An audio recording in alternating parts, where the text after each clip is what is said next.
to be talking about having a relationship that's a genuine relationship, a loving relationship with difficult people.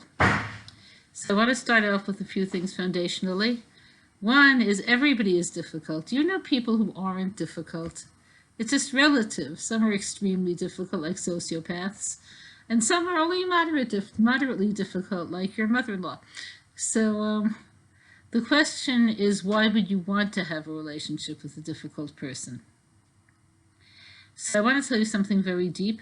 Maharal says this. He takes us back to the story of the prospective convert who asked Hillel and Shammai to teach him the entire Torah while he stands on one foot. So as you know, probably, Hillel said, love your neighbor as you love yourself, the rest is commentary. Now, this doesn't sound true. Don't murder is commentary. Don't worship idols is commentary. What's he saying? So Maharal, when talking about this, takes us back to a verse in a whole other context, where it says, don't abandon your friend or your father's friend. He says, who is that talking about? It's talking about Hashem. Okay, every single person has a different dimension and a different presentation and style of elokut, of godliness. So what you're involved in life is looking for godliness. This is why our greatest pleasure is human connection. When you think about other pleasures, eating is great. I'm always for, but it only lasts as long as the food's in your mouth. The pleasure of owning or participating in beautiful events, things, beauty is wonderful, but you never become the object of beauty. You can own it or experience it, but you're left with yourself. So the pleasure that's greater than either of those is the pleasure of connection. When you have real connection, even if the person to whom you felt connection dies or disappears, they're part of you. It is you. You are your parents. You are the people in your life who you loved. So with that in mind, he says, what do we love about other people? Why does this give us so much pleasure? It's because our souls are in God's image. What you really love in the other person is their soul. So as an exercise, think about the person who you like the best. If any of you are from Manhattan, think about the person who you dislike the least. Okay, you there? When you ask yourself honestly, what do I like about this person? Is it going to be their body or their soul? It's going to be their soul. And I want to add something. If, when you're with this person, you feel within you, whatever it is that draws you to them, you like them even better. For instance, if you like someone because they're compassionate and warm, and you feel compassionate and warm when you're with them, you'll like them even better. If you like someone because they're reliable, and they make you feel reliable and honest, you like them even better. This is called spiritual bonding, and it's the greatest pleasure this world has. Sometimes the godliness in other people, everybody starts out with the soul, remember that, is hidden by all sorts of things. There are all sorts of things that cover them. So what I want to do in the course of our talk is two things. One is how to retain your picture of the godliness of the other person so that you'll like them and gain something from them. And the second is, and what are you supposed to do about it? Okay. So let's look at the first thing first. Difficult person. Someone who's, let's say, stingy. Okay, a relative. They're stingy. You feel like they count. You shake their hands, they count their fingers, okay, whatever. Let's say it affects you.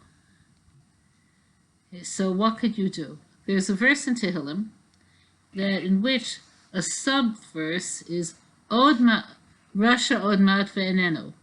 The evil one will be there, but certainly in a short time not. So in context it means that Hashem will destroy evil, which he will. But on a deeper level, for us, what it means is if you could look at the little piece of the person that's not evil. So think about somebody who you don't like. A moment ago I asked you to think about someone who you do like. Think about someone who you don't like, and maybe you don't like them for good reasons.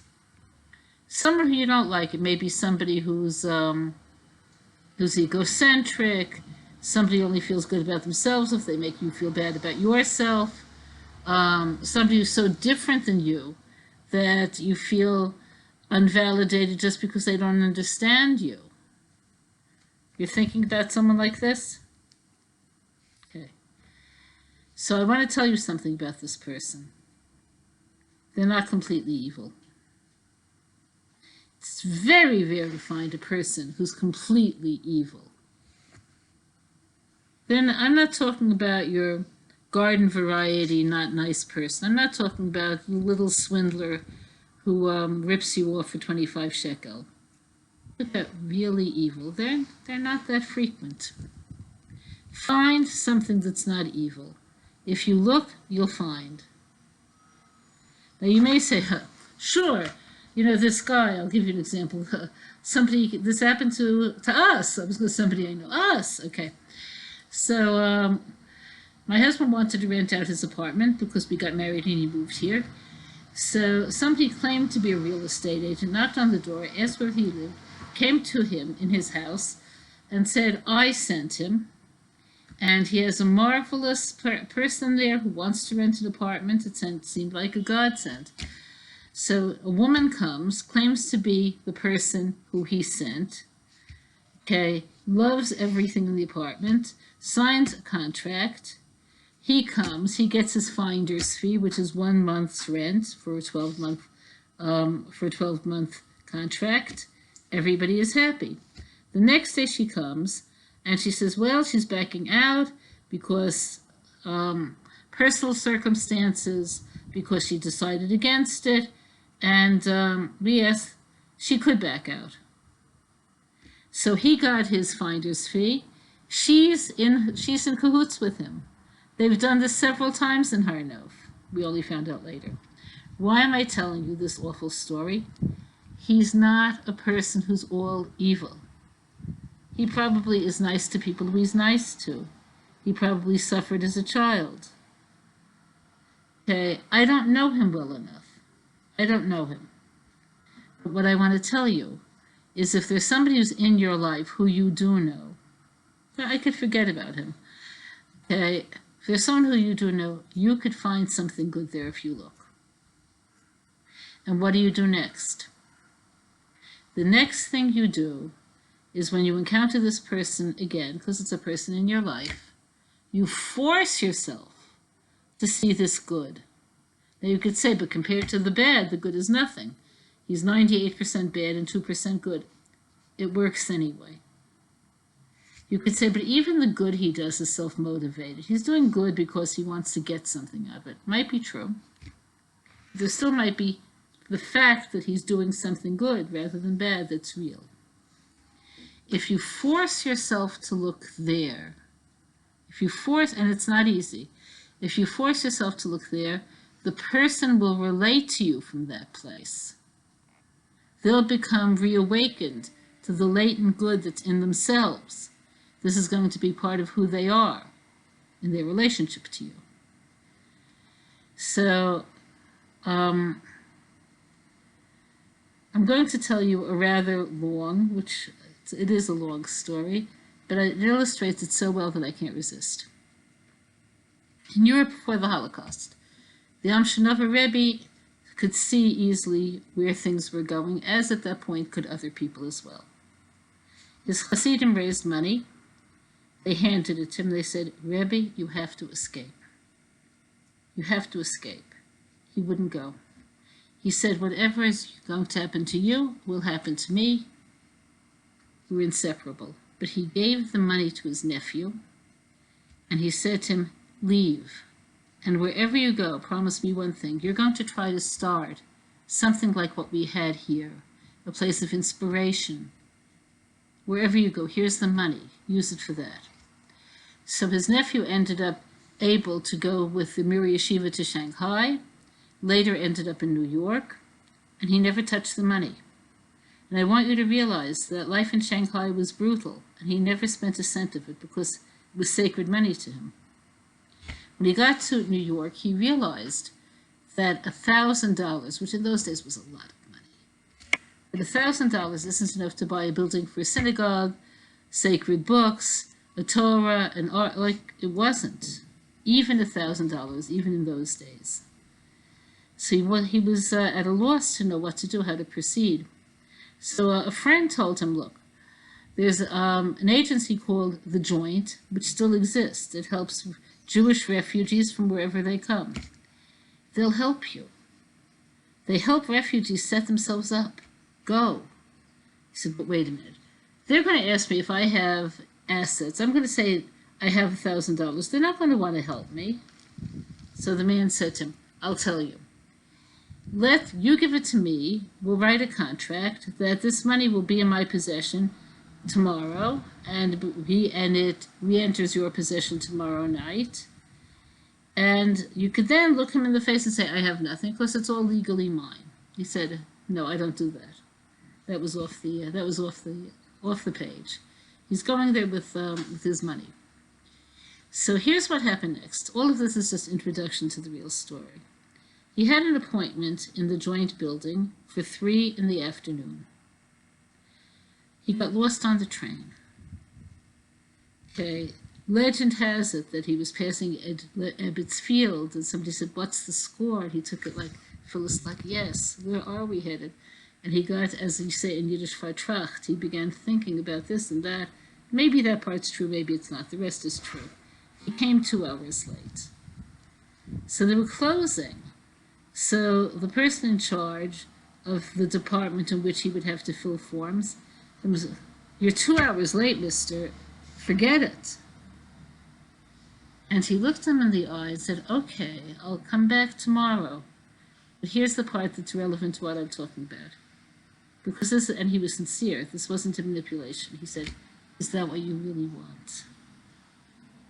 And he could see the part of this man that doesn't want to treat people badly. The fact that he's working in an agency like The Joint would testify to that. So the man said, okay, we'll fill out the papers, but like, let's do it fast. They're filling out the papers. They get it to the point where it says assets, and before the Rebbe could even answer, he wrote no. So he said, wait a minute, no, I have assets. He says, you have assets? So he said, yeah, I have $1,000 in Polish money that could be transferred to America. It's valuable, it's real. So he said, wait a minute. You're coming here when you have $1,000, what are you coming here for? What do you want to do with the money? So he says, I'm a rabbi, I want to start a community at a synagogue. This person was so far. He said, we have enough rabbis in Brooklyn. Why don't you get a real job? And he said, I want to tell you a story. It's a story now within a story. He said, back home, once on Rosh Hashanah, the man who blew shofar didn't succeed conventionally. So some of you have heard that. Finally, till he got sounds out, some time passed. After the holiday, my uncle, the Rebbe, went over to him and congratulated him for beautiful shofar blowing. The man said, look, are you making fun of me? I know what I sounded like. The Rebbe said, no, the sounds weren't good. But your sincerity, what you wanted to give forth, that was beautiful. So he said, everything was destroyed in Europe. There's no sound. I want to bring the breath here. The clerk said, wait a minute. Now, he was left in the office alone. He thought about leaving because his experience with officials had not been good, but he stayed.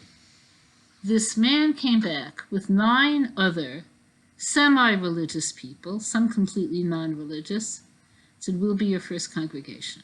This is how a rabbi should talk. Now, where did that come from? It came from his looking him in the eye and saying, is this what you want? So you could do this. And now I'm going to tell you what happens if you do it. If you learn to do this in your relationship with other people who you don't like, and you see how much this works, and it does work.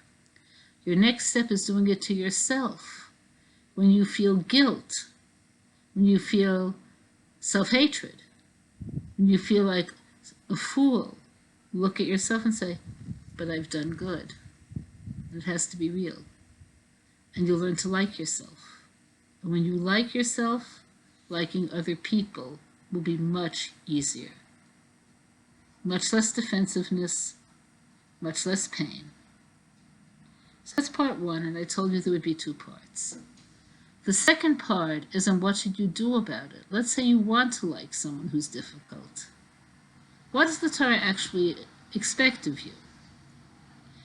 So there are 3 laws, and these are actual laws. They're brought in the Rambam, they're brought in Shulchan Aruch. They're not just nice ideas or suggestions.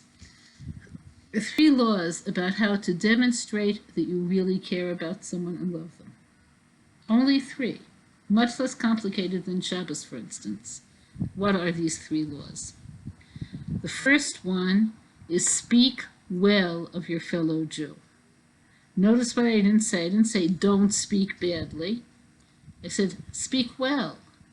When you hear a beautiful story, find the right person to tell it to. When you hear about somebody doing a good deed, find the right person to tell it to. Now, obviously, you have to use your common sense. You don't tell somebody about their competitor. That's going to lead to bad talk. You don't speak in an exaggerated way. Oh, the rabbi's speech was so wonderful, just like Moshe. No, he wasn't like Moshe. Let's be real. Okay, you don't say things when you know a person has a difficult relationship and what you're saying will make it more painful. Oh, your mother-in-law is coming to live with you permanently? How nice. I always found it to be a font of continual advice and helpful criticism. Don't say that. But using your sense, tell the good stories that will make you like people. It'll make you able to see good in them. It'll awaken other people to the goodness that's inherent to the world. This is a very important thing. Next thing, show people respect. So if you're American, this is a little tricky because we don't necessarily see a lot of respect shown in society. If you're South African, it'll come very naturally. But how do you show respect? The word for respect is kavod. It's related to the word kaved, which means heavy. Show someone that you see them as significant, as weighty. How do you do that? Eye contact, listening until they finish speaking, not interrupting them while they're speaking, weighing their opinion even if it's different than yours, expressing disagreement in a way that's respectful. Some more ways. Asking them for help or advice. Okay, whatever you do to make another person seem significant is a way of developing Ahavat Yisrael. Last thing, be helpful. If you see somebody's about to make, let's say, a big financial error, or they drop their wallet, or the elderly lady is struggling to close the window on the bus, be helpful. Why? Because if you could be helpful, you're going to feel a bond between you and the other person. Last thing. Until now, I spoke as though the difficult person is in cement, not going to change. But the fact is, if you really care about a person, you might be instrumental in helping them change. But there are rules to the game. The first is questioning who says they should change. As we just said, everyone expresses Hashem in a different way. Maybe it's okay that they're different. Maybe it'll broaden you and deepen you and expand your horizons. So if you're intellectual and you find people who are very emotional to be smarmy, as we used to say, grow up. You could learn to open your heart a little bit. If you're emotional and you find intellectual people to be cold and rigid, realize they may have something to tell you about structure. They may have information you don't have. They may have a different way of self-expression. Grow up, learn something.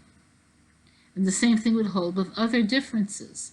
Some people are adventurous, some people are shy, some people like to hold on to money, some people like to spend, some people are very orderly, some people are not. I realize that in self-talk, we tend to think our way is normal, so any other way will be weird, crazy, offbeat. Accept people as being different. Don't label the difference. Accept this is different, and this is something I could learn. Unless what? Unless what they're doing is actually against the Torah. So, for instance, somebody who talks a lot is not in transgression. Somebody who may not know, I was reading an article in Bina magazine about difficult guests. So if you say, I hope you're comfortable in the guest room, and the person says, I'm not. You asked, remember that, okay. Some people will find that unacceptable. Maybe the person's a bit gauche, maybe they're a little bit too whatever. It's okay. If the Torah doesn't forbid it, it's mutter. They don't have to change. You have to change your attitude. If they're transgressing the Torah, then you have to ask yourself a very significant question, and depending on the answer to that question, there may be something you want to do. The question is, do I care about this person enough to want to help them stop digging the hole they're digging? So I want to give you an example of this. Somebody I know was in America with family, children, and the parents are there on a visit, and they're there in family weeks.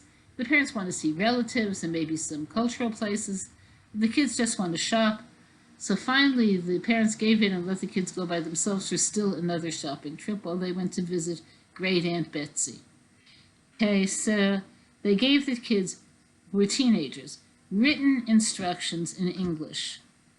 They explained the instructions to them in Hebrew.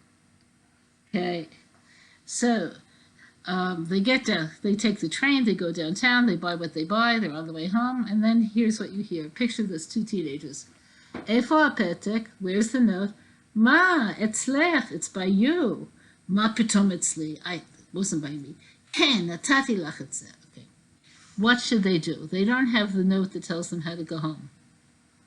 So if they had some maturity, they would go back to one of the big stores and explain to one of the sales clerks that they were in a bit of a pickle, and maybe that somebody in the store could help let them use the phone. There were no cell phones in those days, and they're teenagers. See this head? There's a big empty space. Okay, whatever. So they decide they'll figure it out on the train. Okay, so they get on the train together. And they got off where they thought, yeah, this is where we got off last time. It was in a terrible neighborhood, and soon they began to cry. They said, this was not Borough Park. This was not where they wanted to be. A Jewish man who has a small store there saw this. He closed his store midday and physically took them home. Okay, now how would you feel about this man? You'd be very grateful, would you not? Okay, so if you could save someone from digging a hole, which is what transgression is, then they'll owe you a great debt of gratitude. But this only works if you're doing it to help them. If you're doing it to correct them, to criticize them, to complain about them, to let out your latent desires for superiority, it's not going to work. But talking to someone is a mitzvah.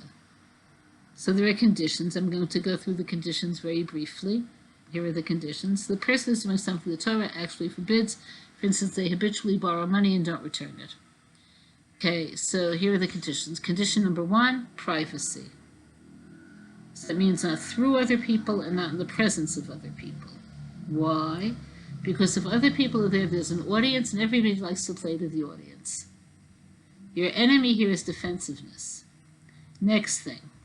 The next thing is you try to recall in your mind times that you did something wrong, and we all have, and how you would want somebody else to respond, and try to wear those shoes.